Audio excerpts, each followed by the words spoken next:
this news of a major possible very tragic event for you right now. Incredible plane crash into the ይህ በፈረንጆቹ ሴፕቴምበር 11 2001 ዓመተ ምህረት ለመኖር ደህንነታቸው ከተጠበቁ ቀዳሚ ሀገራት መካከል በቀዳሚነት በምትጠቀሰው ሀገር አሜሪካ ኒውዮርክ ግዛት የተደረገ ጥቃት ነው። ያልታሰበው ሆነ፣ ያልተሞከረው ተደፈረ። ከሁለተኛው የዓለም ጦርነት በኋላ የአውሮፓውያንን መዳከም እንደ መንሰላል ተጠቅማ የራሷን ስርወ መንግስት በዓለም ላይ የገነባቸው በ1990ዎቹ ለዘመናት ስትገዳደራት የነበረችውን ሶቪየት ህብረት መፍረሷ በዓለም ላይ ያለ አንዳች ተቀናቃኝ እንድትነግስ ያደረጋት አሜሪካ ድንገት ሳይታሰብ በአንድ ሰው ሴራ ፈራረሰች። ይህ ሰው ማን ነው? እንዴት ዓለማትን ሁሉ በቁጥጥሯ ስር አዋለች የተባለችውን አሜሪካ ደፈራት? የሚለውን ጨምረን ከውልደቱ እስከ በአንድ ወቅት ይኖረው እስከ ነበረው የተንደላቀቀ ህይወት፣ ምቾት ለምኔ ብሎ ከመሰረተው አልቃይዳ እስከ በአሜሪካ ጥርስ አስነክሶ ለ10 ዓመታት ያለመታከት ያስፈለገው የ911 ጥቃት፣ በተለያዩ ሀገራት ሰላይ መድቦ ከማስፈለግ እስከ በሳተላይት ተፈልጎ እስከ መታጣት ብሎም የመጨረሻዋን የፓኪስታን ምሽቱን ጨምረን እንቃኛለን። እርሶም ቻናሉን ላይክ፣ ሼር፣ ኮሜንት እና ሰብስክራይብ እያደረጉ እስከ መጨረሻው አብራችሁን ቆዩ።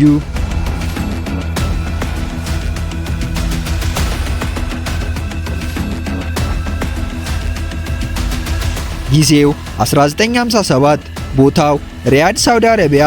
አንድ እናት የ9 ወር ስቃይዋ በደስታ ሊበሰር የመጀመሪያ ልጇን በሰላም ተገላገለች። ግና ለሷ የመጀመሪያው ልጇ ቢሆንም በሳውዲ በኮንስትራክሽን ቢዝነስ ቢሊዮነር ለሆኑት ለመሐመድ ቢን ላደን ካሏቸው 52 ልጆች 17ኛ ልጅ ነበር። አባቱም በሀገሪቱ ውስጥ ከነበሩ ቁልፍ ሰዎች መካከል ነበሩ። የነገስታቱንም ቤተ መንግስት የገነቡት እሳቸው ነበሩ። ታዲያ የእርሱ የውስጥ ፍላጎት ግን ምቾቱ ላይ አልነበረም። ዝምተኛ፣ ለሃይማኖት የቀና፣ ላለመው ዓላማ ራሱን የሰጠና እንደ አይጥ በፍርሃት 1000 ዓመት ከመኖር በጀግንነት እንደ አንበሳ አንድ ቀን ኖሮ መሞት የሚሉትን መግለጫዎች ከማንነቱ ጋር ተሰፍቶ የኖሩ ቆራጥ ሰው ነበር። ይህን አስተሳሰቡን ያጠነክር ዘንዳ የዩኒቨርሲቲ ቆይታው ብዙ እንደረዳው የታሪኩ አጥኚዎች ይናገራሉ። በዚህ ቆይታውም ከሚማረው ትምህርት ባሻገር ሙሉ ትኩረቱን ሰጥቶ በሩቅ ምድር ላይ ያሉ ሙስሊሞች የስቃይ ታሪክ ያጠና ያዘ። ይሄኔ ታዲያ በውስጡም አንድ ጽንስ ሲጸነስ ጀመረ። ሙስሊሞችን ሁሉ ወደ አንድነት ማምጣትና የሚደረገባቸውን ጭቆና ማስወገድ የሚል ነበር። የዚህ ጽንስ ውልደትም ይበሰር ዘንድ ሶቪየት ህብረት አፍጋኒስታንን በ1979 እንደወረረች በተለያዩ የዜና አውታሮች ይሰማ ጀመር። በዓለም ላይ ላሉ ሰዎች ይህን መስማት ሌላኛው የቀዝቃዛው ጦርነት አካል ተደርጎ ቢወሰድም ለኦሳማ ግን ይህ ነቢዩ መሐመድ ያዘዙት ቅዱሱ ጦርነት ነበር። በዩኒቨርሲቲ ቆይታውም በውስጡ የገነባው ለሙስሊሞች አንድነት በመቆም ከውጭ ጨቋኝ ኃይል መጠበቅ የሚለው የውስጥ ተነሳሽነቱ አካል ይለብስ ዘንዳ እድል አገኘ።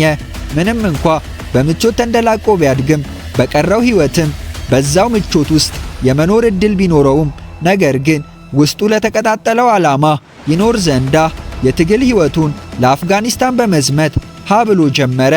ይህንንም ጉዞ ለማሳካት ወደ ፓኪስታን በመጓዝ በፓኪስታን በኩል አፍጋኒስታን ገባ። አገባቡም እንደ ወታደር ሳይሆን እንደ አማኝ ስለነበር ለመግባት አልተቸገረም ነበር። በመጀመሪያ እንደገባም የጦር ኃይሉን በመቀላቀል ለጦርነት የሚያስፈልግ ዋሻ ገነባ። የተለያዩ የጦር መሳሪያዎችን አቀረበ። እንዲሁም ለተዋጊዎች ፈንድ በማቅረብ የቤተሰቦቹን ሀብት ጥቅም ላይ አዋለ። በዚህ ብቻ አላበቃም። ለራሱም ጠመንጃውን ይዞ ጦርነቱን ተቀላቀለ። አስከፊ ጦርነት። ተራሮች በጩኸት ተሞልተዋል። የሰዎች መኖሪያ የሆኑ ቦታዎች በሙሉ ወድመዋል። ከዚህ ሁሉ ውድመት በኋላም ሶቪየት ጥላ ወጣች። ይሄኔ ታዲያ ድብልቅልቁ በወጣበት ከተማ አንድ ስም በጀግንነት ጎልቶ ይጠራል። ኦሳማ ቢን ላደን። ከአፍጋኒስታን ጦርነት በኋላ ኦሳማ ወደ ሳውዲ ተመለሰ። ነገር ግን ውስጡ ያልተጠናቀቀ ተልእኮ እንዳለው ይሰማው ነበር። በዚህም የተነሳ ምንም አይነት የውስጥ እርካታ ሊያገኝ አልቻለም። ምክንያቱም ሙስሊሞች ያላቸውን አንድነትና ጥንካሬ አጥተዋል ብሎ ያምን ነበር። ለዚህም እንደ ምክንያት ያነሳው የምዕራባውያንን የተበከለ ተጽዕኖ ነበር። በ1988ም አልቃይዳ የሚል ቡድን አቋቋመ። ትርጉሙም መሰረት እንደማለት ነበር። ቀጥሎም ጊዜ ሳያጠፋ ያደራጃቸውን ሰዎች ያሰለጥንና ድብቅ ኔትወርኮችን በመፍጠር በውስጡ የተቀጣጠለውን ፍም እሳት ሰዎቹ ላይ ያጋባ ያዘ። ተልእኮውንም ወደ አንድ ግብ ቀይሮ የአሜሪካንን እምብርት ያፈራርስ ዘንድ አቀደ። በ1990ዎቹ በባሕረ ሰላጤው አካባቢ ባሉ ሀገራት መካከል በነበረው ግጭት የአሜሪካ ወታደሮችም ወደ ሳውዲ በመምጣት ጦርነቱ ውስጥ ተቀላቀሉ። ይሄኔ ነው ታዲያ ለዘመናት ጥርሱን ነክሶባት የነበረችው አሜሪካን ጭራሽ በዚህ ጦርነት ጥልቅ ብላ መግባቷ ንዴቱን ጨመረው። ለሳውዲ መንግስትም ሀገሪቱን ለመከላከል የራሱን ሰዎች እንደሚያቀርብ ያመለክትም ሳይቀበሉት በመቅረት ከአሜሪካ ጎን ለመቆም ተስማሙ። በዚህም በመነሳት ነገሩን ለመበቀል አመቺ ጊዜ ይጠብቅ ጀመር። ቀኑ ሴፕቴምበር 11 2001 ዓ.ም ነው። ሁሉም ነገሮች በአሜሪካ አየር ስር በሰላም እየተካሄዱ ነበር። ሰዎችም እንደ ማንኛውም ቀን ተግባራቸውን ያከናውኑ ነበር። ድንገት ሰዓቱ 2:46 ሲል አንድ አውሮፕላን በኒውዮርክ የዓለም ንግድ ማዕከል ሰሜናዊ ታወር ከሚገኝ ሕንፃ ጋር ተላትሞ ይወድቃል። ይሄኔ ታዲያ የአሜሪካውያን ሁሉ ባልታሰበው አደጋ ድንጋጤ ውስጥ ገቡ። ነገሩም ድንገተኛ እንደሆነ ገመቱ። ነገር ግን ከ17 ደቂቃዎች በኋላ እንደገና እዛው አካባቢ ሕንፃው ከፈላ ውሃ የሚወጣ እንፋሎት ይመስል በጭስ ሲሞላ ሰው ሁሉ ይህ ድንገተኛ አጋጣሚ ሳይሆን ታስቦበት የተከወነ አመጽ እንደሆነ ተረዳ። 3:37 ላይ በድጋሚ የአሜሪካ የጦር ኃይል ዋና መቀመጫ ፔንታጎን ላይ ሌላ አውሮፕላን መከስከስ ተሰማ። አራተኛም ሊደገም ሲል በተጓዦች ርብርብ ከታቀደበት ቦታ በማስቀየር በፔንሲልቬኒያ ሜዳ ላይ እንዲከሰከስ ሆነ። አሜሪካ ማቅለበሰች።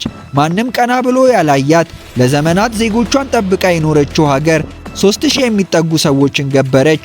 ከዚህ ሁሉ አሳዛኝ ክስተት ጀርባ አንድ ስም ሚዲያውን ሁሉ ተቆጣጥሯል።